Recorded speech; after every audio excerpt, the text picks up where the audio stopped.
Hey, Chirag. Hey, Sune, how's it going? All right, man. So, we got something for our audience today. So, imagine four billionaire tech gods in a mountaintop retreat while the world burns. A beautiful backdrop, a lot of buzzwords, and a generous dose of self justification. Welcome to Mountainhead, where the view is clear, but everything else is a fog of ego and delusion.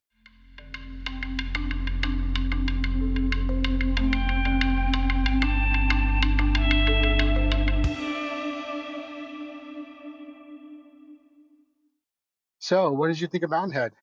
I mean, that's a hell of a hook, bud. But I was so amped for this movie and had really high expectations given that it was Jesse Armstrong and how awesome Succession was. And the storyline, the content was definitely interesting. I felt the movie was underwhelming overall. I thought the dialogue, the prose left a lot to be desired. The character development seemed a bit shallow. It seemed like they were building on a pace for like a series for like multiple 1 hour episodes, and they somehow had to shrink it all into like a couple hours, and it just left a lot more for me to desire than what I got from it. But certainly a lot of interesting topics to talk through and a lot of conversational starters for sure. Like a lot of cool things to talk through. So that was my take. What'd you think? Yeah, no, I kind of agree with you on that one. Obviously, fantastic cast, really well made, and just production quality, all that stuff. I mean, as you expect from watching Succession, it's pretty much the same team that put that together. But yeah, it was very lightly sketched, I would say, the characterizations, the plot, and yeah, I think it would have been better served as like a limited series almost, like a 4 episode stretch of, stretching it out to 4 episodes. I think it would have been much better, but yeah, it does bring up a lot of interesting topics, and I think right up our alley in terms of what we usually talk about, and the topics that it or the thoughts it brings up when you're watching it.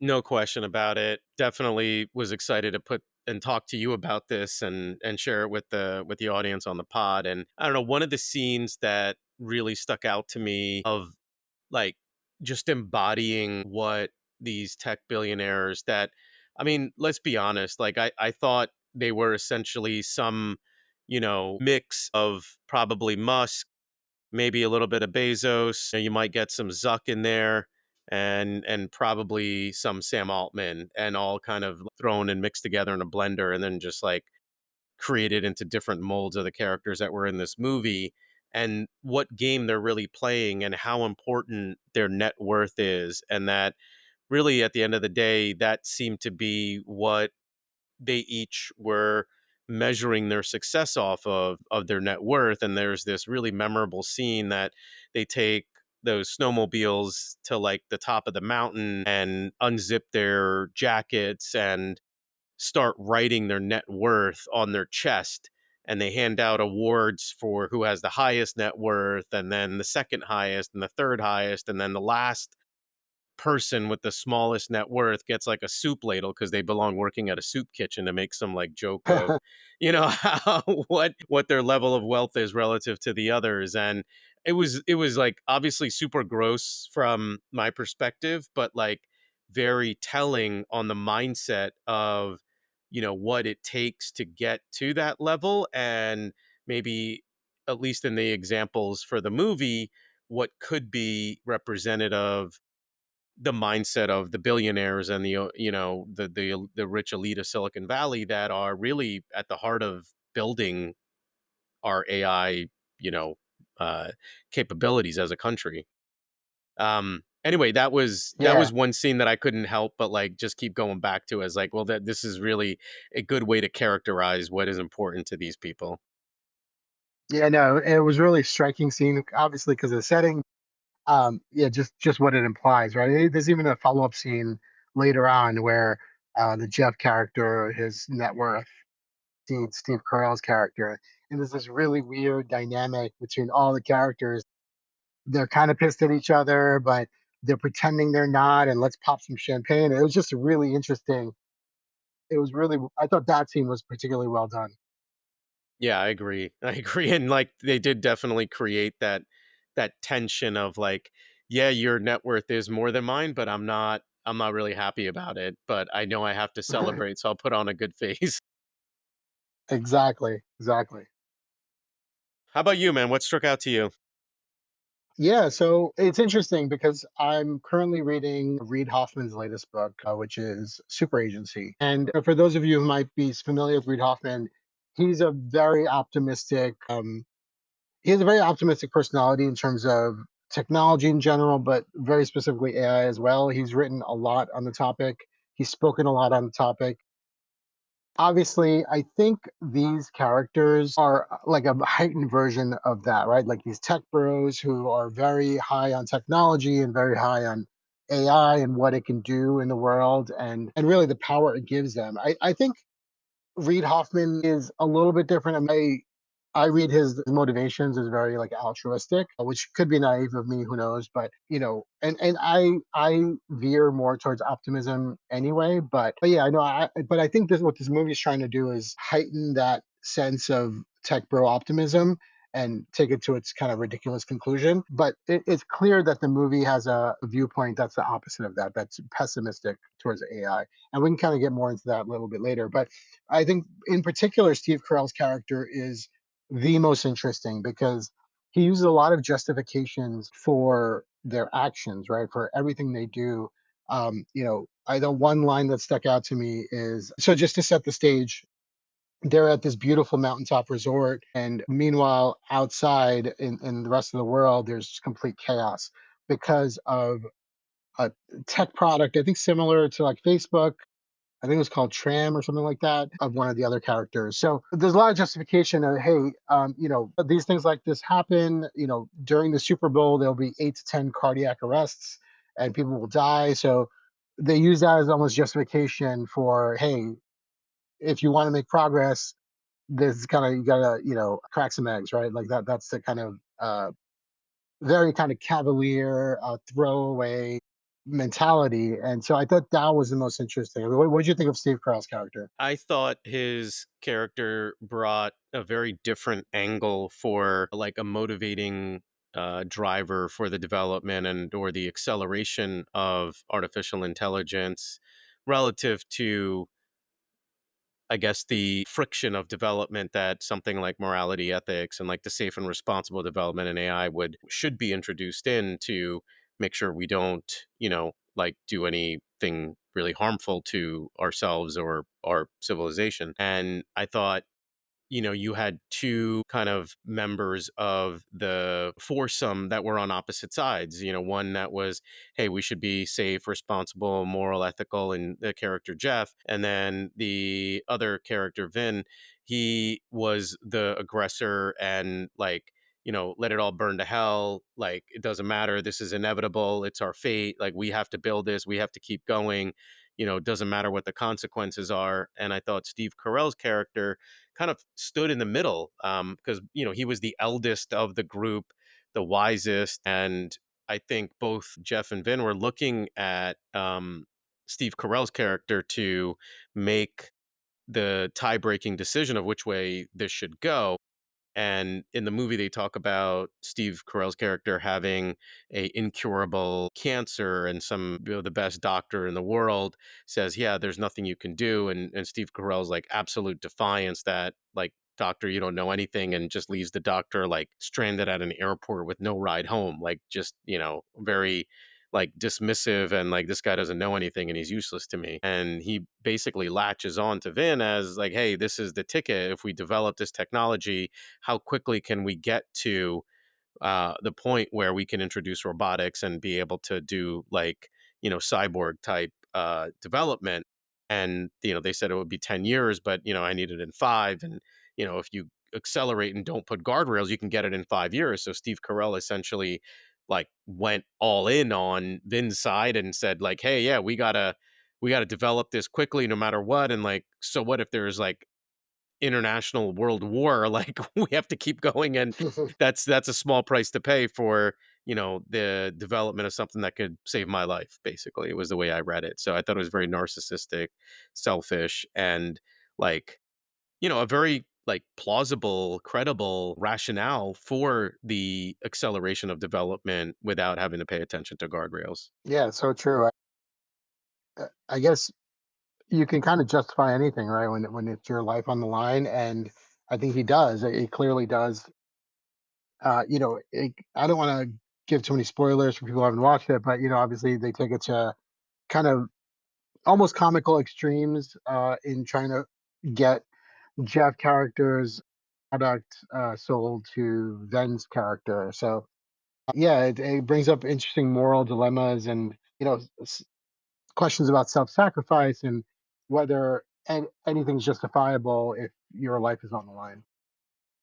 Yeah, yeah, exactly. That's right. And I mean, they definitely played around with all of that in the movie, and I thought, they even introduced some, stuff that like you and I spent a lot of time talking about, and stoicism, and some. I didn't. They didn't dig deep into stoicism, but like it seemed like they just felt like it was cool to toss the buzzword around. Like they didn't really know much about it. It seemed like, but it was like, well, it seems Right. like a cool thing to do. Everybody's talking about it, so we should just talk about Marcus Aurelius. And they just kind of threw it around as like a buzzword, cool thing to say in their discourse. Yeah, totally. I mean, they use a lot of buzzwords, right, in the movie, or the characters do, and I think that's intentional by the filmmakers. Is that these guys are very much these tech bros who um, know the jargon and use it as almost like a shield. And yeah, they just throw around these, Aurelius and Stoic, Aurelius this, Stoic that, without any of the gravitas, right, of the actual philosophy. It's just they use it to justify their detachment, and they don't really engage with the actual teachings of Stoicism, which um, I'm hoping that that comes across, and not it's not just it doesn't come across as a dig on Stoicism, because I think obviously there's a lot of substance behind Stoicism, and they don't really dig into any of that. It's just there's these terms that they add on to all the various buzzwords that they use throughout the movie. Yeah. Yeah. And like this example, as we were doing some research for this episode, we got a little assist here of like a really, I think, tangible example of how the characters in this movie were depicted. Was just imagine that they would launch an app, and essentially like we're focusing on stoicism, and like what would they do to create like an AI app version of stoicism. Like maybe they would call it something like stoic AI, right? And like you would see like how they would just bastardize an app like this, like an app that's designed to instill morality and seek wisdom, and to seek more questions than answers, and try to get to truth and like self-purpose and meaning. Like they would find a way to basically just build this into something that is like all about their own personal capital gains to drive an increase in their net worth. And what would this app have to do to get people hooked to it and engaging with it and drive more revenue for our product. And then they would still use the buzzword, but it's about stoicism, and Marcus Aurelius is like a really peaceful, mild mannered, like a really cool, chill dude. So that's okay. Like we'll just use his name as a way to make money in an ethical way. So I don't know. I thought, go ahead. No, no, I was just gonna say, obviously we got this from full disclosure from ChatGPT. This was one of the suggestions, and I just think it's really funny, like the pitch it put together. So I'm just gonna read it just because it's really funny. Imagine you're trapped in a mountain lodge with four guys who all think they're Marcus Aurelius, but like with equity and Palantir. So here's the pitch one of them might make after a few too many soy flat white. Introducing Stoic AI, the only AI driven platform that helps you disrupt the world mindfully. Real time emotion suppression, ethics as a service, a built in Marcus Aurelius quote generator for your quarterly investor call. Launch weapon grades and misinformation? No problem. Our calm mode ensures your heart rate stays under 60 beats per minute. Because inner peace isn't just for monks, it's for moguls who may or may not be causing global collapse. Stoic AI, feel nothing, grow everything. I think that's freaking hilarious. The tagline is insane. Feel nothing, grow everything. I mean, that's hilarious. So good. Yeah. No, that was a really, like, hilarious output. I mean, it just totally defines them, though. I mean, it was exactly what they would have done. It was the kind of mindset that they were definitely trying to convey. Yeah, and that reminds me, we haven't even talked about the obvious reference in the title, which is, obviously the title is Mountainhead, but it's a clear reference to Fountainhead by Ayn Rand. And it's interesting because I think there are some elements of objectivism, which is a philosophy that Ayn Rand prescribes or subscribes to, compared to Stoicism. There's like kind of emotional detachment. But while I think Stoicism is meant as a philosophy to look inward, I think objectivism is very much about the outside world and how you interact with the outside world. So there's like that whole pick up yourself from the bootstraps, and self reliance, which they kind of share, right? Like Stoicism and objectivism, but there are some very clear differences in terms of empathy and compassion that are from my perspective, very different in the two philosophies. Yeah. I mean, I remember, like first learning about Ayn Rand and reading Atlas Shrugged and then Fountainhead and thinking like, wow, this is a lot. And you can understand, this was, I mean, obviously written in a bit in protest of communism and like, the world that Ayn Rand grew up in. But at the same time, like when you see the current events happening and you see that there is this possibility, like the movie shows, that there are people powerful enough now that could impact the future of humanity and the future of civilization the way that Ayn Rand's books used to say. Like, it seems such a far-fetched fictional thing that power was so distributed in the world that it was impossible. But now you're looking at, I mean, at least maybe from a more of an American-centric point of view, that there are like our base AI models being created by like maybe a handful of American like leaders, and the future is not as distributed because anything that is going to be built on top of those AI models are going to be built using the base models that many of these tech leaders have the like responsibility to develop and code and build, and they are making decisions every day on how fast to go, how slow to go, what's safe, what's not safe, and where to focus effort and energy to ensure that we are either winning in the race to develop AGI, or that we are doing it in a safe way, and they have to find that right balance. And I don't know what is going to be the right mix of both of those. I don't know that we're having enough conversation to influence what those choices are going to be outside of the individual decisions of maybe a handful or a few dozen people that get to influence how those decisions are made. So yeah, I don't know, I think it's been a very interesting correlation, or like the interesting reference of Mountainhead, because I guess it was all on a mountain, to Ayn Rand's Fountainhead. But it is kind of insane to think that we live in a world where there are individuals with as much power as, I would say, these executives that are running our large language model AI tech companies have. Yeah, yeah, it's a really interesting comparison, and telling that they use that as the title of the movie. But I mean, you talked a little bit about kind of like the power imbalance, or the perceived power imbalance. I mean, we don't know for sure, but where do you think the zeitgeist is on AI? Like, obviously, this movie has a very particular point of view that I think you could argue leans pessimistic. But where do you think the general public is on optimistic versus pessimistic on AI? Man, I guess my first reaction would be ignorant, maybe in too crass of a Mm, way. I think that we don't have enough people in the discussion. So I guess my first response would be that we need, I think, more awareness and more engagement from a broader, diverse set of people to get to a good collective decision. And then I guess, it's a great question. I honestly feel like there might be a pretty good split of optimists and pessimists. I mean, I would feel that the optimists are going to be those that are, really like working in the industry, those that are using the tools, very frequently, and not just using it, but like helping to build and shape and like building an ecosystem of entrepreneurial ventures and companies in that ecosystem.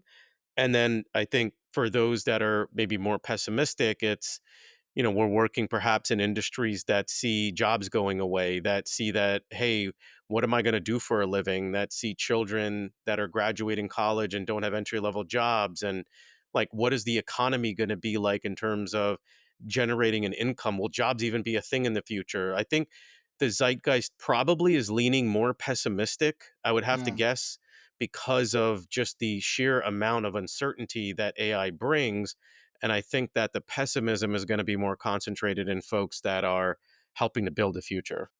Yeah, no, that's a really great point. I think it's different perspectives, like you said. It's the people building it versus the people being affected by it. Just as you were saying that, it reminded me of one quote from the movie, which I thought was interesting. I think it was Venn, who said, "Do you know what happened when they showed the first movie uh, to an audience? People ran screaming from the theater because they thought a train was coming at them. What was the response? Not make less movies, but make more movies. So obviously, it was an argument for less regulation, right? Like do more of the thing, which could be irresponsible. But I thought it was an interesting perspective, and I think one of the most compelling arguments I'm reading about in Super Agency from Reid Hoffman is that everything that the industry is doing is maybe not fully public, but it's iterative, right? So OpenAI is releasing versions constantly, and so is Claude, so is Anthropic, so is Google. So all the companies are constantly releasing new versions to leapfrog one another. And so what this accomplishes is that there's constant public scrutiny, right? If there's something wrong with the model, we'll very quickly find out because OpenAI has what, like over 100 million users or it had 100 million users in the first 5 days, I think, when it was released. So who Mhm. knows how many users it has now? But I thought that was a pretty compelling argument that this is all happening iteratively. And if there's something, if we start veering towards the wrong path, that will be quickly discovered and righted, hopefully, right? And maybe that's a little bit naive, but I like to think that, yeah, like there's no this Pandora's box is open. There's no going back to, we can't just make it go away. So I like to think that that's the right way to think about it. But yeah, I'd love to hear your take on it. Yeah, it's interesting. So let's at least break it up into two parts, because I think one part is the development and the speed with which AI is being developed and the capabilities that it can provide. And I think the other is how thoughtful we are being with the long term viability of our citizens and humanity at large. And I think both of those, there's different like excitement or pessimism on both of those points. So I get your point about the transparency and openness with which these models are being released to the public. I guess there is also a certain level of research that's happening within the labs before you feel comfortable for it to become generally available. So, what is it that is happening in the labs that are still being trained? And what are the edges that are being pushed in secret before there is the fully released version? Meaning, how much visibility do we really have into how advanced these AI models are? And usually you'll get some leaks. And where, if I look at kind of the fundamental concern that I have, is that I don't know enough about how the large language models are being trained to be able to say, when is it just going to predict that when I start typing, THAN, that it's going to say, okay, thank you, and then put a comma and put my signature at the end of an email, to the point where it's going to say, oh, that last sentence you wrote, I know that you're no longer going to write anymore, and just auto populates thank you, like we're done. And it's accurate all the time. And then it gets to the point where it's like, it reads an email and it knows exactly how I'm going to respond and writes the whole email for me. And then it gets to the point where it's like, I don't even need to manage my inbox because I have my own bot that's doing all my responses better than I can do it. And next thing I know, it's like, well, holy cow, this is really freaky and really weird. Like, I don't know how quickly that happens, because Yeah, yeah. there is that happening in the lab, and we don't know what that delta is. And maybe it's like, to Reed's point, like maybe it's not as much as I think. Like maybe it is like, hand to mouth, but I don't know. That's the stuff that does worry me a little bit on that angle. Yeah, no, fair enough. I guess it's the speed of progression that I think worries people. And taking your point to the next kind of logical step, right? You have a bot responding to all your emails. The person on the other end also has bots responding to all their emails. So what do we have? Just everyone just has their own bots. So all these bots are just talking to each other, and humans are not involved at all, right? Like, do we get to that point? And then Yeah, what's the point of email then? exactly. Look, I heard it really well the other day, um, and something I was reading was that, like, I guess AGI, artificial general intelligence, is where the intelligence of the algorithm or the, the agent that we create is, greater than that of a human, and that it has the ability to then, I guess, like, create its own backup data storage, like, create a safeguard so that it can never be shut off. Like, those are the type, I mean, I know it sounds like sci-fi, but I mean, and of course, if we're thinking about this, I'm sure these developers are trying to find ways to ensure none of that happens. But, like, it's also like trying to tell a developer and a coder to, like, QA their own code. Like, that's why we have separate QA teams from, development teams, because, it's hard for you to QA your own stuff. I don't know. I know, like, Sam Altman has said they have red teams and blue teams, and they do all this edge case testing to make sure everything is being developed safely. But it's still like Sam Altman and OpenAI deciding what is safe and what's not safe. That's not another intermediary party that I would think would have a more representative opinion of what is safe and what's not safe, and not have a bias of, like, well, I got to get this next release out, or Gemini's going to eat our lunch, or Anthropic is going to get all of my business if I don't get this next feature out. Like, even in Reid Hoffman's case, it's hard for me to not think that there are risks being taken that I would not, as a citizen, want these companies to be taken, at the risk of harm to humans. Yeah, absolutely true. And like, I don't know what the solution to that is, right? Like, that's capitalism, right? One company does something, the other company tries to outdo them, and off we go, right? That's the race. That's the rat race. That's capitalism. But in this case, it can have some really far-reaching, harmful results because of it. So it's a quandary, right?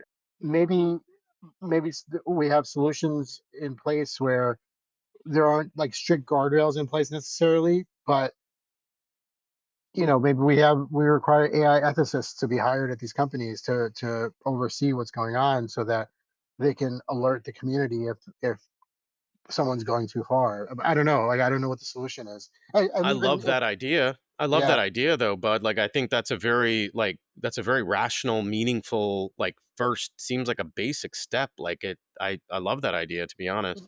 oh great. I mean, maybe they already have that, right? Like, I would hope that these companies have ethicists, AI ethicists on staff and looking at this stuff, but we don't know. And maybe that's a first step at least.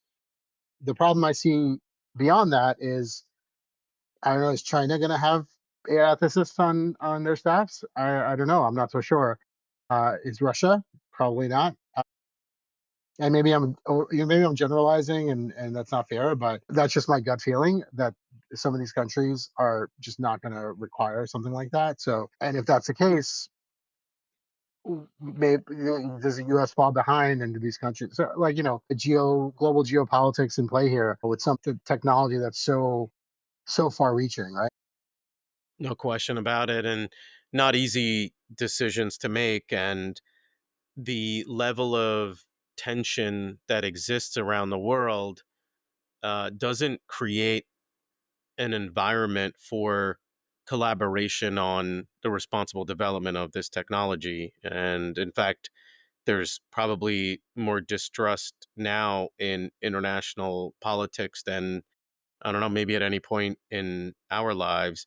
And so, like, we at some point had the political will, internationally, to sign the Paris Climate Accord, which was, when you really think about how instrumental and massive it is to get, international coalition, including China, to agree on a set of, conditions that everybody was going to adhere to reduce the risk of climate change, like I can't imagine us doing something like that for the responsible use of AI. Because I mean, even the Paris Accord now, U.S. opted out of, China opted out of, and people didn't stay compliant with what was even stipulated there. Like, we're not at a point where this is a race that is, I think, going to be collaborative. It seems like a race that's very much competitive, and not competitive in like a, tech bro way, but like competitive in like a,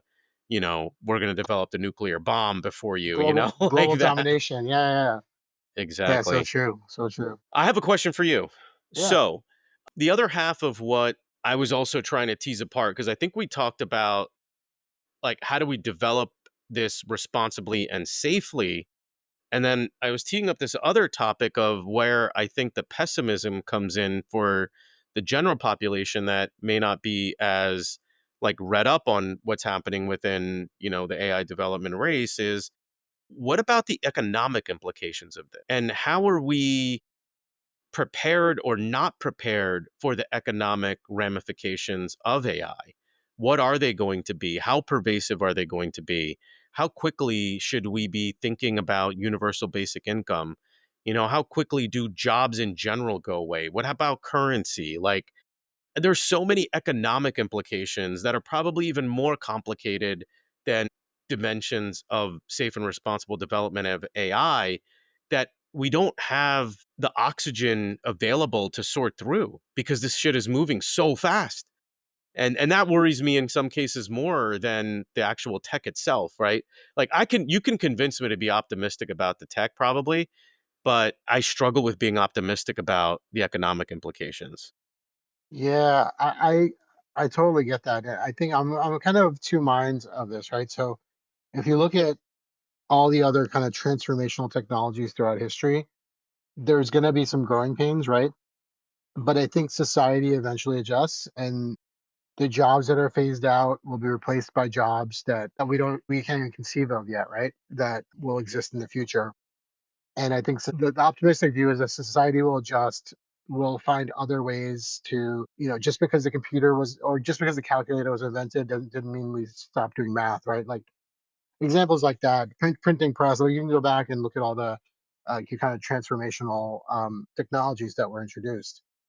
The difference, I think, in this case is scale and speed, right? Because I mean, look at what's it been, 2.5 years roughly since ChatGPT was made public. I mean, AI has been around for a couple of decades, but ChatGPT is really the inflection point, right? Because it made public what was kind of happening behind the scenes for so long, and everyone kind of saw it firsthand. So I guess look at the progress is my point from that no what was it, November 2023, something like that, to now, and look at the progress that's been made. It's just completely mind-blowing, right? I mean, and then think about, and it's only accelerating. It's not like, I think it's almost like a logarithmic scale, right? It's not a exponential scale. It's like a logarithmic scale. Like it just keeps getting better and better at a much faster pace. So that I think is a big difference. Can we, as a society, adjust fast enough? And I don't know. That's you're right. That's the part of it that I think makes me a little pessimistic. And I think this whole conversation is then I talk myself from optimism to pessimism. But maybe we can end on a optimistic note. But yeah, I see where you're going with that though, because it's the scale and the speed that's scary. Yeah. Yeah. No, I mean, look, I mean, all right, like I'll play my own devil's advocate and try to get a little bit more optimistic, right? Like I am a huge fan of Lord of the Rings, and I consider myself to like really identify, like want to be a hobbit because they have the Shire and they live in the Shire and like nobody really works. They all tend to their gardens, like they write in books, they story tell, they eat, they party, they dance, like, and they just seem like the happiest group of people. And I was like, well, maybe AI can deliver that. Like maybe we don't work, like maybe we don't have jobs, maybe we don't have to worry about currency and we all can just be hobbits living in the Shire. I don't know, man. That's the optimistic view here. I Yeah. tend to agree with you 1,000,000% that can be a like idealistic destination, but that the path to get to, being a hobbit in the Shire will be through, I think, material conflict. Unfortunately, not to be like too alarming. I don't think I'm really going out on a limb to say that, but I do think, unfortunately, there will be a. I mean, it seems like we're headed towards it. I hope we can resolve things peacefully, but we are, it's seemingly more and more headed towards some type of a conflict, and that, through all of that, I guess, I mean, unnecessary friction and tension, we'll have some, time to cool down and, come up with a scalable way that, we can exist as humans in an economy that is supported and built off of AI. There's no question that I want America to win the AI race, and like want our tech, founders to, to build and develop AI in a safe and responsible way, while still ensuring that, we do win the AI race. But I also believe that the democratic approach and like having a healthy democracy is going to be critical for us to then be winners in the long run. And so I think, what we can do as citizens is focus on fixing democracy, let the tech bros continue to build AI. And if those two worlds converge in a healthy way, I think, we can come through this kind of period of chaos and rapid development and, come out happier on the other side. Yeah, yeah, so true. I love that analogy with or reference to Lord of the Rings. It's fantastic. And actually, as you were saying that, I'll throw another reference in there. Star Trek. I'm a big Star Trek fan. In the history of, like, the future history of Star Trek, they had to go through a kind of global war before they got to their kind of um, what do you call it? Like idealistic kind of utopian society in the future. And so I'm hoping that it doesn't come to that. That's a little extreme, but I think I'm hopeful that we can get to a future, like you said, that if we can balance the kind of risks of AI, and make sure we're doing it in a responsible way, that we can get there one day. Yeah, no, I agree, man. I mean, it's interesting that, so much of the different, characteristics and traits of people, of humans, that have been weaved through religious literature, through fictional literature, and like world history, all like converge on us, and we try to learn from those lessons throughout history to prevent it from repeating itself. And we sit in such a different iteration that, I mean, I don't know, perhaps existential, I don't know, but it's certainly maybe one of the most transformative technologies in maybe like human civilization. I don't know that that's an understatement. I mean, I don't think that's an overstatement. I mean, you cited a bunch of them, like, the printing press and, the automobile and, the assembly line and, like, airplanes, and all of that were no question revolutionary. But I don't know. I feel like what we're seeing now is definitely so transformative, and again, the pace is definitely so disruptive that it takes level heads, right? It takes like a hobbit mindset to prevent people seeking the ring of power from being corrupted by that power. Even if we all just took lessons from Lord of the Rings, that's my pitch, Chirag, is everybody go read Lord of the Rings and try to be a hobbit and not a human, and that's how we get out of this. That's my pitch, and I'll stick to it. That is fantastic. I think we should definitely end on that. Let's all be hobbits. Here, I'll end it on this quote. How about this? Since we do the quote things, right? So here, this is an exchange between Frodo and Gandalf. And if you don't know the characters, go read Lord of the Rings. So Frodo says, "I wish it need not have happened in my time." Gandalf says, "So do I, and so do all who live to see such times. But that is not for them to decide. All we have to decide is what do we do with the time that is given to." Fantastic. All I right, think that was in the movie as well, but yeah, that was, yeah, yeah, yeah, that's right. Now it cool, makes me man. want to go back and watch Lord of the Rings again. And those movies are fantastic. Yeah, right. Those were really good stuff. Great books, good movies. Yeah. Great pod. Good episode, All my friend. right. Good episode. Until next time. All right. We'll see y'all next time. See you Cheers. next time. That's the pod. Take care. Later. Bye. Bye.